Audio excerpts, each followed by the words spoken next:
Hello friends, मैं हूँ सुनीता। मेरे चैनल हिंदी लोकगीत में आपका स्वागत है। आज मैं कलसा भरने का गीत सुनाने जा रही हूँ। अगर ये वीडियो पसंद आए तो प्लीज़ लाइक कमेंट सब्सक्राइब करें और सब्सक्राइब के बगल में बेल आइकन है, उसे प्रेस करना ना भूलें, जिससे कि मेरे नए वीडियो की नोटिफिकेशन आपको मिलती रहे।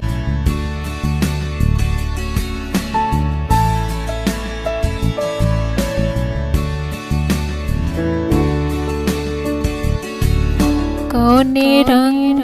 कलसा कावन रंग पानी जी, कौन रंग यापन दीदी कलसा बारे जाली जी, कौन रंग यापन दीदी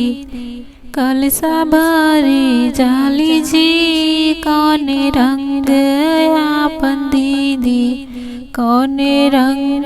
कलसा कावन रंग पानी जी, कौन रंग यापन दीदी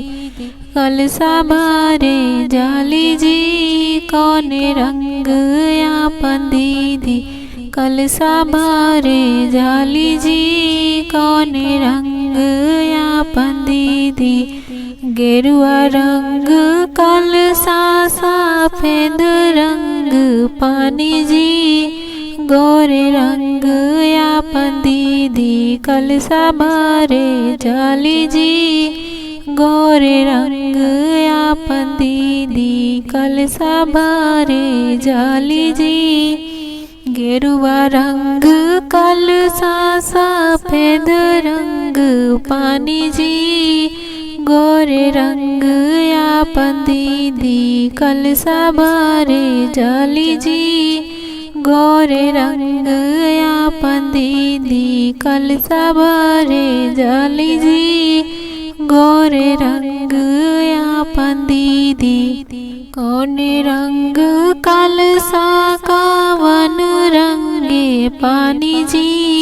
कौन रंग यापन बुआ कलसा बारे जाली जी, कौन रंग यापन बुआ कलसा बारे जाली जी, कौन रंग यापन बुआ कौन रंग कलसा कावन रंग पानी जी, कौन रंग यापन बुआ कलसा बारे जाली जी, कौन रंग यापन बुआ कलसा बारे जाली जी, कौन रंग यापन बुआ गेरुआ रंग कलसा सफेद रंग पानी जी, गोरे रंग यापन बुआ कलसा बारे जाली जी, गोरे रंग यापन बुआ कलसा बारे जाली जी, गेरुआ रंग कलसा सफेद रंग पानी जी, गोरे रंग यापन बुआ कलसा बारे जाली जी, गोरे रंग